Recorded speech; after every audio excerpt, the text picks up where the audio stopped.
Je n'aurais jamais imaginé qu'à 45 ans je recommencerais ma vie. Je m'appelle Carmela Vasquez et jusqu'il y a 3 ans, ma vie se déroulait à Veracruz où je travaillais comme comptable dans une entreprise d'exportation.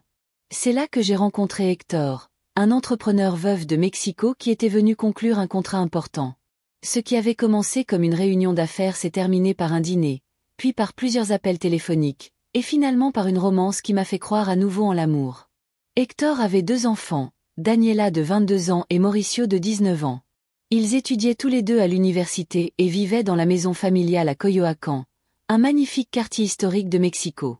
Quand Héctor m'a demandé en mariage après 1 an de relation, j'ai ressenti un mélange d'émotion et de peur. Quitter ma ville, mon travail et mes amis pour m'installer dans la capitale était un grand pas, mais l'amour me donnait la confiance nécessaire pour le faire. Ils vont t'adorer, Carmela, m'a assuré Héctor alors que nous roulions vers sa maison le jour où il allait officiellement me présenter à ses enfants. Ce sont de bons enfants, ils ont juste besoin de temps pour s'adapter. Je me souviens parfaitement de cette première rencontre. La maison était une magnifique construction coloniale avec un patio intérieur rempli de bougainvillées. Daniela et Mauricio étaient assis dans le salon quand nous sommes entrés. Leur visage mêlait curiosité et méfiance. « Voici Carmela », dit fièrement Héctor, « ma fiancée. » Le silence qui a suivi a été gênant. Finalement, Daniela s'est levée et m'a donné un baiser sur la joue, si léger que je l'ai à peine senti. « Bienvenue », dit-elle avec un sourire qui n'atteignit pas ses yeux. Mauricio hocha simplement la tête et marmonna un semblant de salut. Pendant le dîner, j'ai essayé d'établir une conversation, leur posant des questions sur leurs études et leurs centres d'intérêt, mais leurs réponses étaient brèves et évasives. Quand j'ai mentionné que j'avais quitté mon travail pour venir m'installer en ville, Daniela a levé un sourcil. « Et maintenant, tu vas faire quoi ?» demanda-t-elle d'un ton que je n'ai pas su interpréter. « Eh bien, d'abord je veux m'installer ici, découvrir la ville, puis je chercherai un travail dans mon domaine, répondis-je sincèrement. « Ou tu pourrais rester à la maison, suggéra Mauricio en regardant son père. La maison a besoin de quelqu'un pour s'en occuper tout le temps. La dame de ménage ne vient que quelques heures. Héctor lui lança un regard d'avertissement, mais je fis semblant de ne pas remarquer l'allusion. Les semaines qui suivirent le mariage furent un ajustement constant. Je me suis efforcé de faire de cette maison mon foyer, d'apprendre les routines et les préférences de chacun. Héctor travaillait de longues heures et les enfants étaient occupés par l'université. Alors je passais beaucoup de temps seul à explorer le quartier, cuisiner ou réorganiser les espaces de la maison pour me l'approprier. Un après-midi, alors que je préparais le dîner, j'ai entendu Daniela et Mauricio entrer avec des amis. Ils se sont installés dans le salon sans me saluer, parlant et riant fort. Je me suis approché pour leur proposer à boire. Les enfants, j'ai préparé de la limonade fraîche. Vous en voulez ? Il y eut un moment de silence gêné avant qu'un des amis de Mauricio ne dise « Oui, merci ». Pendant que je servais les verres, j'ai entendu clairement Daniela chuchoter. « Vous voyez, je vous avais dit que papa s'était trouvé une domestique avec tous les avantages. » Les rires qui ont suivi m'ont frappé comme un coup de poing dans l'estomac. J'ai posé la carafe sur la table et je suis retourné dans la cuisine sans dire un mot, les joues brûlantes d'humiliation. Ce soir-là, quand Héctor est rentré, je n'ai rien mentionné de l'incident. Une partie de moi voulait leur accorder le bénéfice du doute, penser que ce n'était qu'une blague stupide d'adolescent. Une autre partie craignait de créer des conflits si tôt dans notre mariage. « Ta journée s'est bien passée ?» demanda Héctor pendant le dîner. « Tranquille, mentis-je. Je suis allé au marché de Coyoacán et j'ai acheté quelque chose pour la maison. » Il sourit et me prit la main. « Merci de faire de cet endroit un foyer, Carmela. Tu ne sais pas combien ça compte pour moi. » Ces mots me réconfortèrent, mais n'effacèrent pas la sensation d'être une intruse dans cette maison, dans cette famille. Ce que je ne savais pas alors, c'est que ce commentaire de « domestique » n'était que le début d'une série de mépris et d'humiliations que j'allais devoir affronter. Je n'imaginais pas non plus qu'en moins de 3 ans, je prendrais une décision qui changerait nos vies à jamais. Cette nuit-là, pendant qu'Héctor dormait à mes côtés, j'ai regardé le plafond de notre chambre en me demandant si j'avais commis une erreur en laissant toute ma vie derrière moi pour ce nouveau départ. Mais au fond de moi, cette force qui toujours me a bien caractérisé me murmura de ne pas abandonner si facilement. C'était ma nouvelle réalité et j'étais déterminé à la faire fonctionner, peu importe les obstacles auxquels je devrais faire face. Ce que je ne savais pas, c'est que ces obstacles seraient bien plus grands et douloureux que tout ce que j'aurais pu imaginer. Les mois passèrent et la tension à la maison ne fit qu'augmenter. J'essayais tout, je préparais leurs plats préférés, je leur demandais des nouvelles de leurs études, je leur achetais même de petites attentions que je pensais leur plairaient. Rien n'y faisait. Pour Daniela et Mauricio, je restais l'intruse qui était venue prendre la place de leur mère. Un dimanche matin, alors que nous prenions le petit déjeuner tous les quatre, chose rare, car les enfants évitaient habituellement ces moments familiaux, Hector annonça qu'il devait partir en voyage d'affaires à Monterrey pour une semaine. « Carmela sera responsable de la maison », dit-il naturellement. « Pour tout ce dont vous aurez besoin, vous pouvez vous adresser à elle. » Daniela laissa tomber sa fourchette avec un bruit métallique. « Responsable, papa ? Nous ne sommes pas des enfants. J'ai 23 ans et Mauricio 20.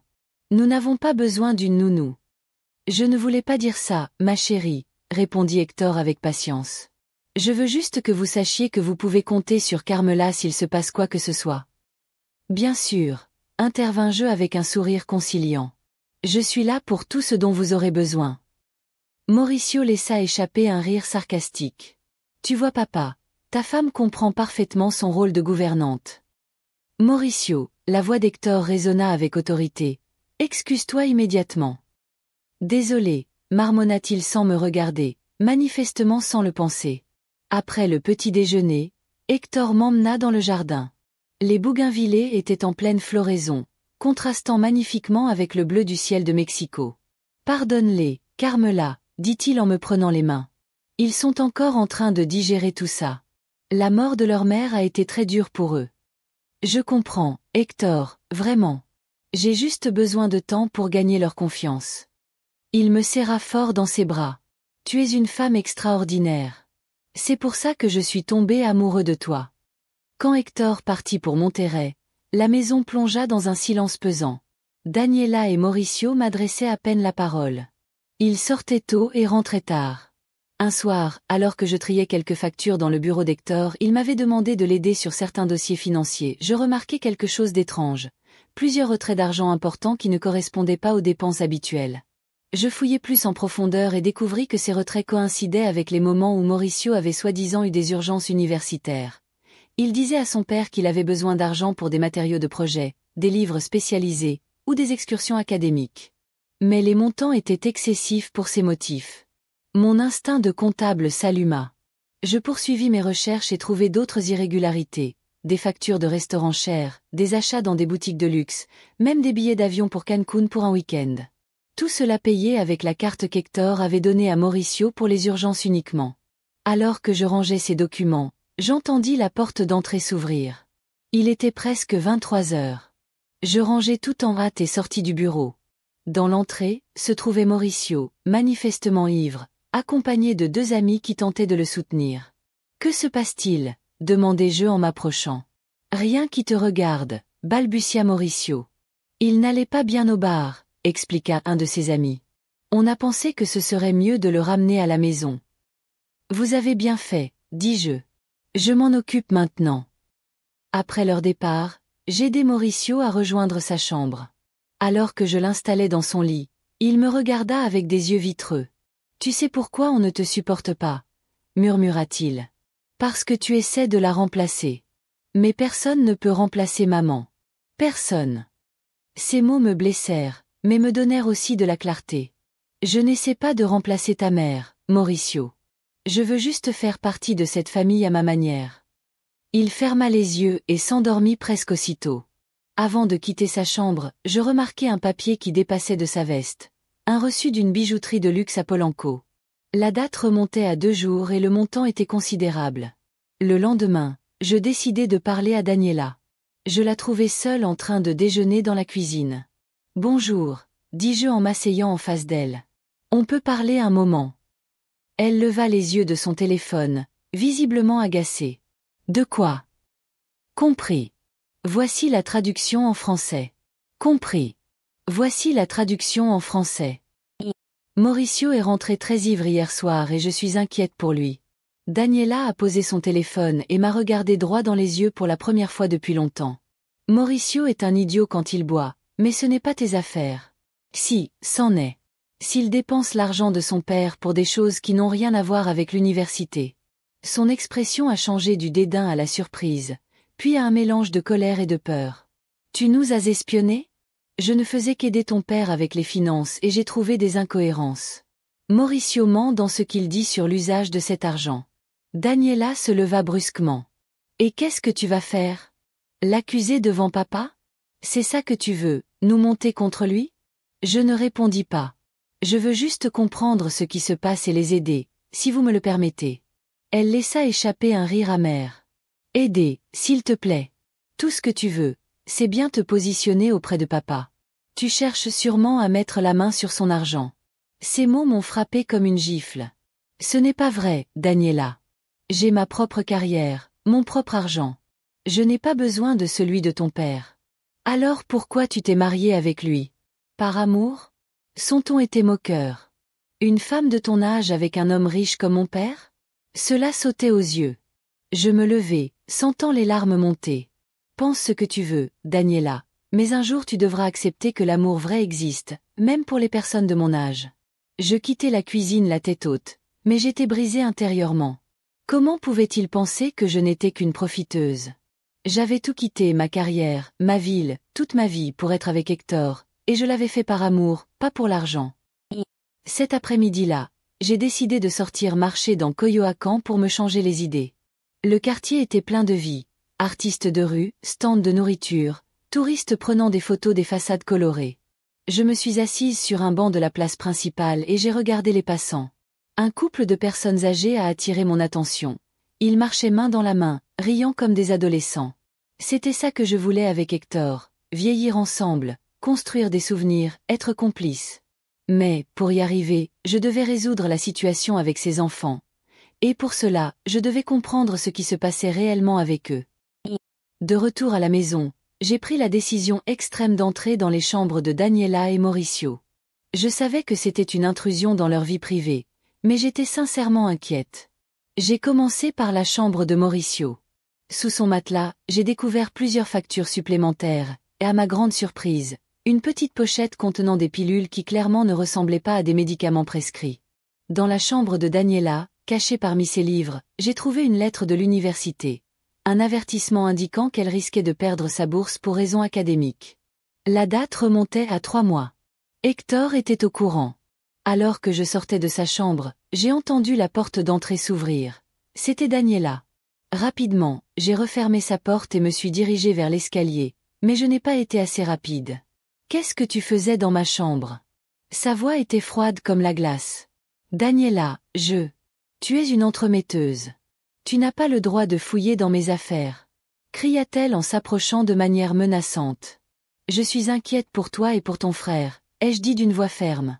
J'ai trouvé de la drogue dans la chambre de Mauricio et je sais que tu es sur le point de perdre ta bourse. Son visage devint pâle. Ne crois pas que tu vas en parler à papa, Daniela. C'est sérieux. Vous avez tous les deux besoin d'aide. Nous n'avons pas besoin de ton aide, s'est-elle exclamée. Tu n'es rien pour nous, tu es juste la bonne qui couche avec notre père. Ces paroles m'ont traversé comme des couteaux. Cette fois-ci, je n'ai pas pu retenir mes larmes, mais au lieu de montrer de la faiblesse, j'ai senti en moi une détermination grandir. Tu te trompes, Daniela, ai-je dit d'une voix claire malgré les larmes. Je suis l'épouse de ton père et je me préoccupe pour vous parce que vous comptez pour lui. Mais si vous continuez sur ce chemin, vous allez profondément le blesser. Est-ce vraiment ce que vous voulez? Elle m'a regardé en silence, la rage et la confusion dans les yeux. Finalement, elle tourna les talons et se réfugia dans sa chambre, claquant la porte si fort que tout retentit dans la maison. Cette nuit-là, tandis que je regardais les étoiles depuis le jardin, j'ai pris une décision. Je ne renoncerai pas à Daniela et à Mauricio. Aussi difficile que ce soit, je continuerai à tenter de les atteindre, non pas pour moi, mais pour Hector et pour l'avenir que nous voulions construire ensemble. Ce que je ne savais pas encore, c'est que les choses allaient encore se compliquer bien davantage, et que bientôt, je serais confrontée à une décision qui changerait le cours de nos vies à jamais.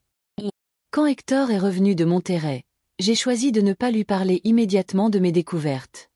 On cammi corazon algo se había quebrado.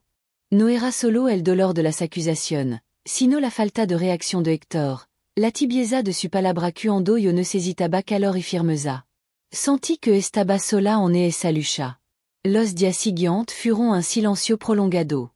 Hector habló con su hijo, pero no me dijo nada de lo que habían discutido. Mauricio seguia evitandum y Daniela me miraba con desprecio cada vez que cruzabamo palabra. La casa, que alguna vez sonné convertir en un hangar cálido, se sentia como una cárcel fría, donde cada rincón estaba impregnado de tensión. Una tarde, mientras revisaba papel en el estudio, Héctor entró sin anunciarse. Se sentó front a mí y suspiró. Hablé con Elo. No fut facile, pero creo que al menos te van a respetar más a partir de ahora. Tu me crees, Héctor? Si, te creo. Pero también entiendo su dolor, Carmela. Todavía están en duelo, todavía están buscando a quien culpar. Yo soy la elegida? No, no debería ser así. Pero, en su cabeza, tu simbolisa el cambio, Elo que l'ego después de su madre. Y eso, para Elo, es difícil de aceptar. Quis abrazarlo, decirle que Elo entendía, pero algo me detuvo. La herida seguía abierta.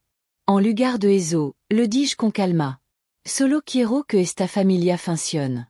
Pero no puedo hacerlo sola, Héctor.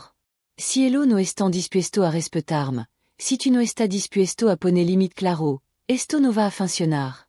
No puedo vivir así. Et elle asintió con pesar, como si por fin entendiera el peso que levaba encima.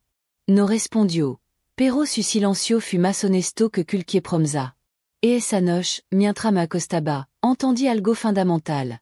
Por mucho que yo amara a Héctor, por mucho que me esforzara, no podía sanar una familia que se negaba a ser sanada. Pero también comprendí que no iba a rendirme. No todavía. Porque el amor no solo se demuestra en los momentos fáciles, sino también en los más oscuros. Ion mi corazón estuviera herido, on latia con fuerza por esta nueva vida que había elegido.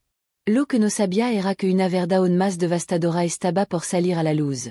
Y pondría a prueba todo lo que creía sobre Héctor, su hijo, y sobre mí misma. Je savais que quelque chose s'était brisé entre nous. Les jours suivants furent tendus. Daniela et Mauricio m'évitaient complètement et Héctor semblait distant, pris entre sa loyauté envers ses enfants et son amour pour moi. Un après-midi, alors qu'Héctor était au travail et les enfants à l'université, je reçus un appel d'un numéro inconnu. Madame Carmela Vasquez, demanda une voix masculine. Oui, c'est moi. Je vous appelle de l'hôpital général du Mexique. Nous avons admis un jeune homme nommé Mauricio Sanchez. Vous apparaissez comme contact d'urgence dans son téléphone. Mon cœur fit un bond. Que lui est-il arrivé? Est-ce qu'il va bien? Il a fait une overdose. Son état est stable, mais il faut que quelqu'un vienne au plus vite. Je pris un taxi immédiatement vers l'hôpital. En chemin, j'appelai Héctor, mais il ne répondit pas. Je laissai un message expliquant la situation et tentai de joindre Daniela, sans succès. À l'hôpital, on me conduisit dans une chambre où Mauricio était branché à plusieurs moniteurs. Il était pâle et paraissait bien plus jeune et vulnérable que dans mes souvenirs. Mauricio, dis-je doucement en m'approchant du lit. Il ouvrit lentement les yeux en me voyant. Il tenta de se redresser, mais il était trop faible. Que fais-tu ici? Murmura-t-il. Où est papa? Je n'ai pas pu le joindre, ni Daniela. Je suis venu dès qu'on m'a appelé.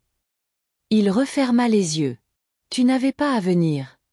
Bien sûr que si, répondis-je en prenant sa main. À ma grande surprise, il ne la retira pas. Mauricio, que s'est-il passé? Rien, j'ai juste un peu abusé. Ce n'est pas un peu. Tu as fait une overdose. Tu aurais pu mourir. Une larme coula de ses yeux fermés.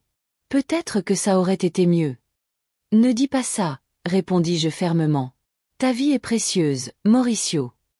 Il rouvrit les yeux et me regarda droit dans les yeux. Pourquoi ça t'importe? Après comment on t'a traité? Parce que tu es le fils d'Héctor. Et parce que tu le crois ou non, je tiens à toi. Nous restâmes silencieux un moment. Puis, à ma grande surprise, Mauricio commença à parler. J'ai commencé à consommer après la mort de maman. Au début, c'était juste pour oublier, pour ne plus sentir la douleur. Puis c'est devenu une habitude. Daniela le sait, mais pas papa. Je ne voulais pas le décevoir. Tu as besoin d'aide, Mauricio. Une aide professionnelle. Il acquiesça faiblement. Je sais. À ce moment-là, la porte s'ouvrit brusquement. Héctor entra, suivi de Daniela. Son visage était livide d'inquiétude. Mauricio, s'exclama-t-il en se précipitant vers le lit. Que s'est-il passé? Tu vas bien? Tandis qu'Hector parlait à son fils, Daniela s'approcha de moi. Merci, dit-elle doucement, d'être venue, et d'être restée avec lui. Je la regardai, surprise. C'était la première fois qu'elle me parlait avec gentillesse. Tu n'as pas à me remercier. C'est ce que n'importe qui aurait fait. Elle secoua la tête. Non, pas n'importe qui. Surtout après la façon dont on t'a traité. Cette nuit-là, tandis que Mauricio dormait sous la surveillance des infirmières, Hector, Daniela et moi nous assîmes à la cafétéria de l'hôpital. Il était temps d'être sincère.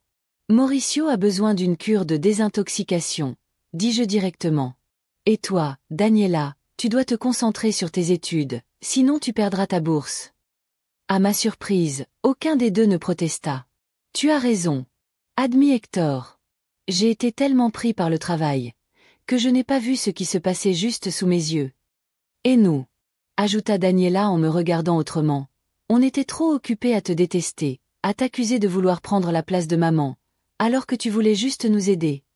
Je ne veux pas prendre la place de votre mère, dis-je doucement. Personne ne le pourrait. Elle fera toujours partie de vous. Je veux juste faire partie de cette famille, à ma manière. Hector me prit la main et la serra fort. Tu fais déjà partie de cette famille, Carmela. Et je te promets que désormais, les choses seront différentes. Je voulais le croire. Je le voulais vraiment. Mais au fond de moi, je sentais que ce calme n'était que temporaire. Que les blessures étaient trop profondes pour guérir si vite. Et j'avais raison. Ce que j'allais découvrir dans les jours suivants allait tout changer pour toujours. Après l'incident de Mauricio, les choses semblèrent s'améliorer. Il accepta d'entrer en centre de désintoxication et Daniela se mit à s'intéresser davantage à ses études. Elle commença même à me demander de l'aide pour certaines matières liées à la comptabilité, mon domaine d'expertise. Hector, de son côté, réduisit ses heures de travail pour passer plus de temps à la maison. On aurait dit qu'enfin, nous étions en train de devenir une famille. Bien sûr, voici la traduction en français. Bien sûr, voici la traduction en français. Un après-midi, alors que j'aidais Daniela avec un projet universitaire, je reçus un appel d'un ancien collègue de Veracruz. Carmela, comment vas-tu? Ça fait longtemps qu'on n'a pas eu de tes nouvelles. Je vais bien, Ricardo, je m'adapte à la vie dans la capitale. Tant mieux. Écoute, je t'appelle parce qu'il y a une opportunité qui pourrait t'intéresser. L'entreprise où tu travaillais ouvre une succursale à Mexico et il recherche un directeur financier. J'ai immédiatement pensé à toi. La nouvelle me surprit. C'était l'occasion idéale de reprendre ma carrière sans m'éloigner de ma nouvelle famille. Ça semble intéressant, répondis-je. Peux-tu m'envoyer les détails par mail? Bien sûr, je t'envoie ça tout de suite, mais ne tarde pas à répondre, le poste va se pourvoir rapidement. Après avoir raccroché, je constatai que Daniela m'observait avec curiosité. Une offre d'emploi? Demanda-t-elle. Oui, ma ancienne entreprise ouvre une succursale ici. Tu vas accepter? Je ne sais pas, il faudrait en parler d'abord avec ton père. Elle hocha la tête, pensive. Tu devrais le faire, tu es douée. Son compliment me surprit agréablement. C'était la première fois qu'elle reconnaissait quelque chose de positif chez moi. Ce soir-là, pendant le dîner, je fis part de la nouvelle à Hector. Sa réaction fut inattendue. Tu veux retravailler? Pourquoi faire, Carmela? Je gagne suffisamment pour nous entretenir, dit-il, le sourcil froncé. Je restai muette un instant. Ce n'est pas une question d'argent, Hector. Il s'agit de ma carrière, de mon indépendance. J'ai toujours travaillé, ça fait partie de moi. Je pensais que tu avais laissé ça derrière toi quand tu as décidé de t'épouser, répondit-il, piquant un morceau de viande avec plus de force que nécessaire. Daniela, jusqu'alors silencieuse, intervint. Papa, Carmela est très compétente. Elle m'aide avec mes projets de compta. Elle sait vraiment de quoi elle parle. Hector la regarda, surpris. Il n'était pas habitué à ce que sa fille défende son épouse. Et puis, ajouta Daniela, tu nous as toujours dit de poursuivre nos passions. Pourquoi Carmela devrait-elle être différente? Ce n'est pas pareil, murmura Hector. C'est ma femme, sa place est ici, à la maison. Ces mots furent pour moi une gifle. Était-ce vraiment ce qu'il pensait? Que ma seule valeur était d'être son épouse, qu'à 45 ans je ne pouvais plus prétendre à autre chose. Sa place, répéta Daniela, incrédule. Papa, on est en 2025, pas dans les années 1950. Jeune fille, répondit Hector, sa voix montant, tu ne comprends pas comment fonctionne un mariage. Peut-être, répliqua Daniela en se levant, mais je sais que tu te trompes. Elle me regarda, et ce que je vis dans ses yeux était nouveau, du respect. Tu devrais accepter l'offre, Carmela. Tu es trop intelligente pour gâcher ton talent. Elle sortit de la salle à manger, nous laissant Hector et moi dans un silence pesant. Je n'en reviens pas que ma propre fille soit de ton côté, lâcha finalement Hector. Ce n'est pas une question de quand, Hector. Il s'agit de respect, respect pour ce que je suis, pour ce que je peux apporter, au-delà de mon rôle d'épouse. Il poussa un profond soupir. Je suis désolée, Carmela. Je ne voulais pas paraître si archaïque.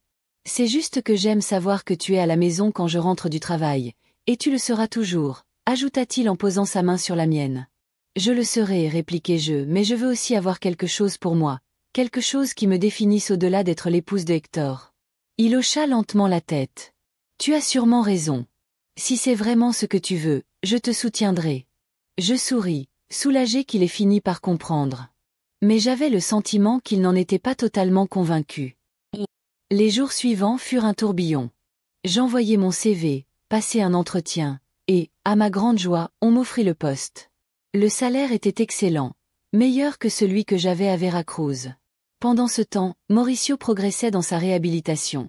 Nous allions le voir régulièrement et il redevenait peu à peu le jeune homme brillant et plein de vie qu'il aurait dû être. Daniela, de son côté, s'investit davantage dans ses études et semblait trouver une nouvelle motivation. Un après-midi, alors que je préparais mes affaires pour mon premier jour de travail, je reçus un appel d'un numéro inconnu. « Madame Vasquez ?» demanda une voix féminine. « Oui, c'est moi. Je vous appelle de la Banque nationale. Je suis la directrice de l'agence de Coyoacán. Il faudrait que vous veniez le plus tôt possible pour discuter de certaines irrégularités sur les comptes joints que vous avez avec votre mari. » Mon cœur fit un bond. « Irrégularités ? De quel type ? Préférez-vous en discuter ? » Bien sûr, voici la traduction en français. Bien sûr, voici la traduction en français. Un après-midi, alors que je préparais tout pour mon premier jour de travail, je reçus un appel d'un numéro inconnu. « Madame Vasquez ?» demanda une voix féminine. « Oui, c'est moi. Je vous appelle de la Banque nationale. Je suis la directrice de l'agence de Coyoacán. Il faudrait que vous veniez dès que possible pour discuter d'irrégularités sur les comptes joints que vous avez avec votre mari. » Mon cœur fit un bond. « Irrégularités ?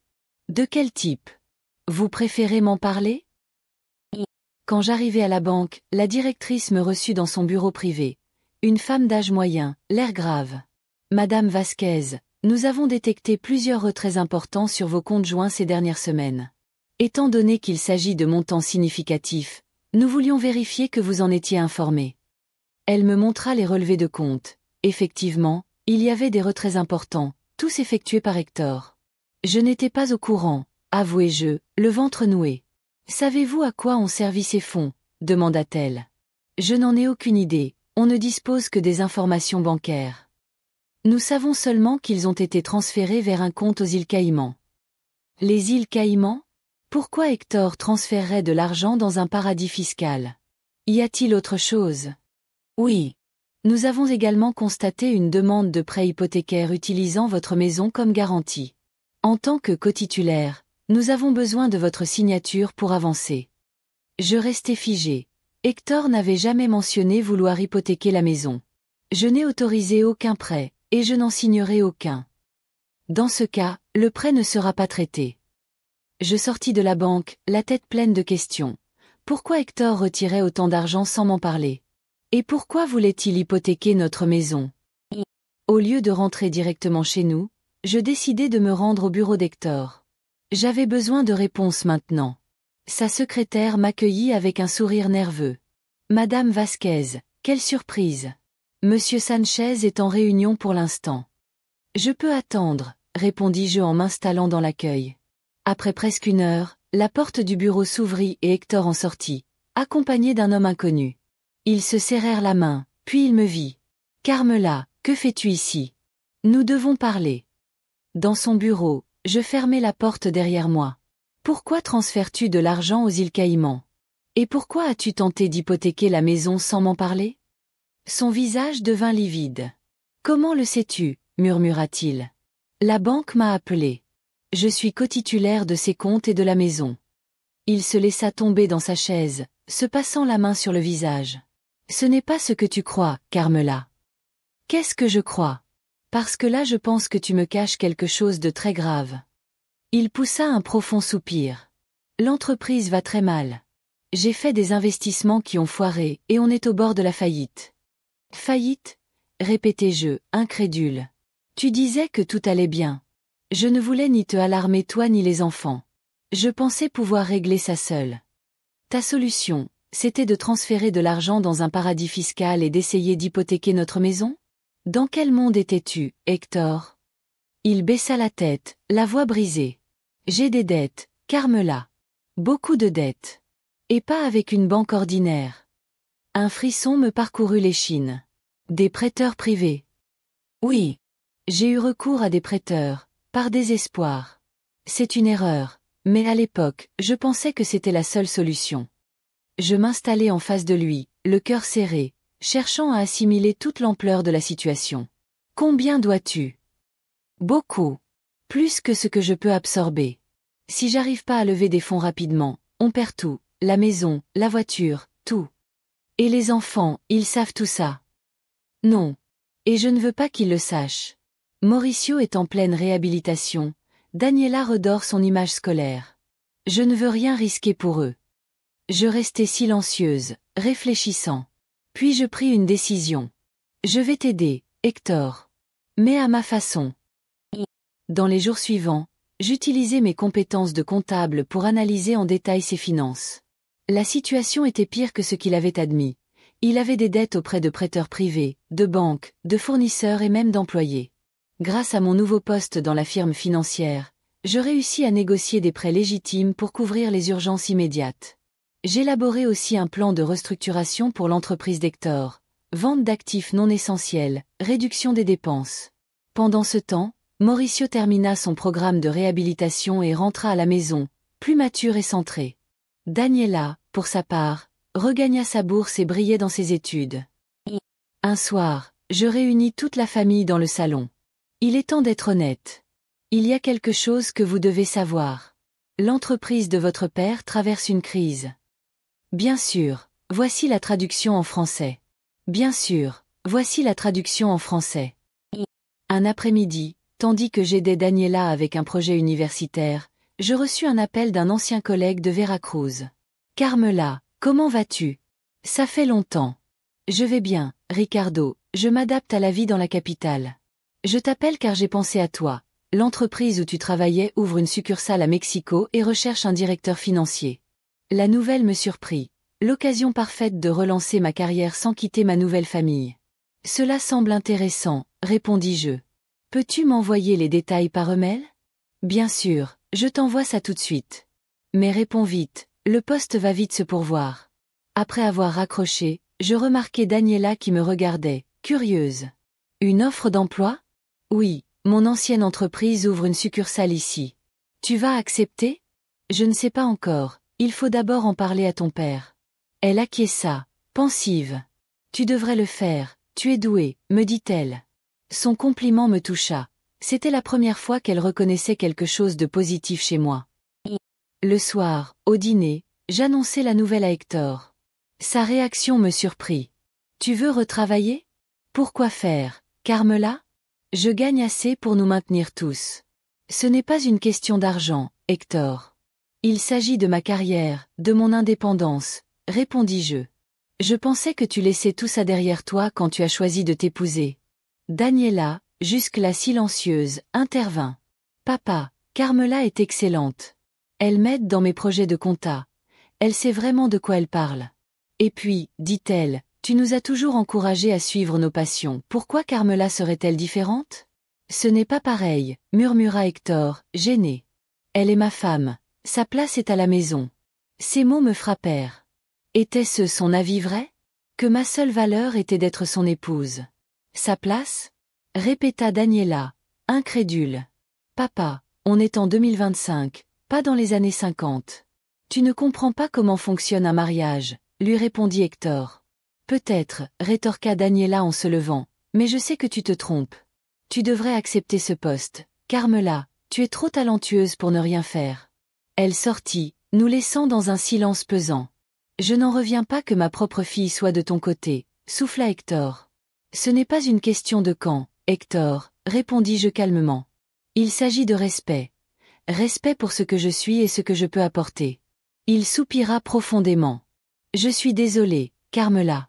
Je ne voulais pas paraître si archaïque. J'aime juste savoir que tu es à la maison quand je rentre, et tu le seras toujours, ajouta-t-il en prenant ma main.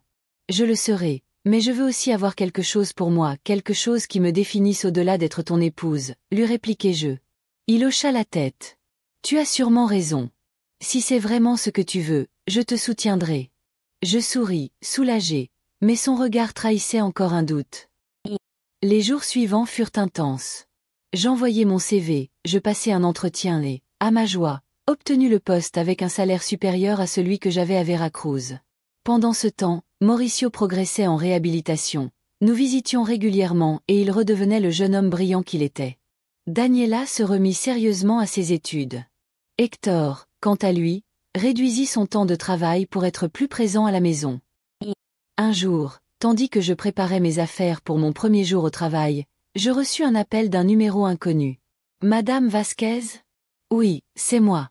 Je vous appelle de la Banque nationale. Je suis la directrice de l'agence de Coyoacán. Il faudrait que vous veniez rapidement pour parler d'irrégularités sur votre compte joint avec votre mari. Mon cœur s'emballa. Irrégularité? De quel genre? Préférez-vous m'en parler? Je me rendis à la banque. La directrice, une femme d'un certain âge, m'annonça. Nous avons détecté plusieurs retraits importants sur vos comptes communs les dernières semaines. Nous voulions vérifier que vous en étiez informé. Elle me montra les relevés, des retraits énormes, signés Hector. Je n'en avais aucune idée, soupirai-je. Savez-vous pourquoi? Non. Nous savons seulement qu'ils ont été transférés vers un compte aux îles Caïmans. Les îles Caïmans? Pourquoi passer par un paradis fiscal? Il y a autre chose? Oui. Une demande de prêt hypothécaire avec votre maison comme garantie. Nous avons besoin de votre signature pour avancer. Je fus choqué. Hector ne m'en avait jamais parlé. Je n'ai rien autorisé. Je ne signerai pas. Alors le prêt ne sera pas traité. Je quittai la banque, troublé. Pourquoi tant de secrets? Pourquoi cet emprunt hypothécaire? Plutôt que rentrer chez moi, je me dirigeai vers le bureau d'Hector. Je voulais des explications. Sa secrétaire me reçut, nerveuse. Madame Vasquez, quelle surprise. Monsieur Sanchez est en réunion. Je peux attendre. Après presque une heure, la porte du bureau s'ouvrit. Hector sortit avec un homme inconnu, puis me vit. Carmela? Que fais-tu ici? Il faut qu'on parle. Dans son bureau, je fermai la porte. Pourquoi transfères-tu des sommes vers les îles Caïmans? Et pourquoi as-tu tenté d'hypothéquer notre maison sans m'en parler? Son visage devint blême. Comment? Murmura-t-il. La banque m'a appelé. Je suis cotitulaire des comptes et de la maison. Il s'affala dans sa chaise, éreinté. Ce n'est pas ce que tu crois, Carmela. Tu me caches quelque chose de grave, Hector. Il soupira. L'entreprise va très mal. Des investissements ont échoué, et on est au bord de la faillite. Faillite, répétai-je. Je ne voulais ni t'inquiéter, ni déranger les enfants. J'ai pensé pouvoir réparer seul. Et ta solution? Un paradis fiscal et un prêt hypothécaire sans m'en parler? Dans quel état d'esprit étais-tu? Il baissa la tête, honteux. J'ai des dettes, de plusieurs types. J'ai contacté des prêteurs privés. C'était une erreur, mais je pensais que c'était la seule voie. Je m'assis face à lui, choqué. Combien dois-tu? Beaucoup. Plus que je ne peux.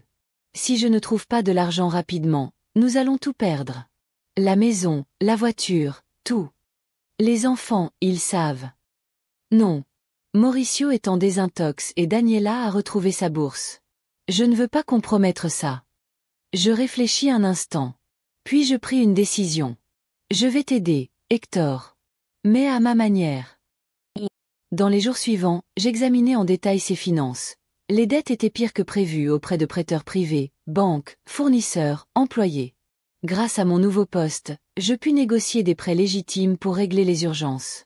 J'élaborai un plan de restructuration, vente d'actifs non essentiels, réduction des coûts. Entre-temps, Mauricio revint mature après sa cure, et Daniela reprit ses études avec succès. Une soirée, je convoquai toute la famille au salon. Il faut qu'on parle franchement, l'entreprise de ton père traverse une crise. Chaque larme en valait la peine, et je veux aussi porter un toast pour vous, dis-je en levant mon verre. À cette famille que nous avons construite ensemble, malgré tout. En trinquant, je pensais au long chemin parcouru. J'étais arrivé dans cette maison en quête d'amour et d'un nouveau départ, et même si ce n'avait pas été comme je l'imaginais, j'y avais trouvé quelque chose tout aussi précieux, le respect, la force et une véritable famille. Les enfants d'Hector m'avaient qualifié de domestique, avaient tenté de m'humilier et de m'écarter, mais au lieu de me rendre ou de me venger en ne laissant à leur père que des dettes, comme j'en avais soupçonné les moments les plus sombres, j'avais choisi la voie la plus difficile, rester et me battre pour nous tous. Et ce choix, cette décision empreinte d'amour et de résilience, nous avait sauvés tous. Cette histoire vous a-t-elle plu? Si oui, n'oubliez pas de vous abonner à notre chaîne pour d'autres récits comme celui-ci. Laissez-nous un commentaire pour dire ce que vous en avez pensé ou si vous avez vécu une expérience similaire. Votre vécu pourrait inspirer notre prochaine histoire. Activez la cloche pour ne rien manquer et partagez cette vidéo avec quelqu'un qui, selon vous, a besoin d'entendre cette histoire de dignité et de dépassement de soi.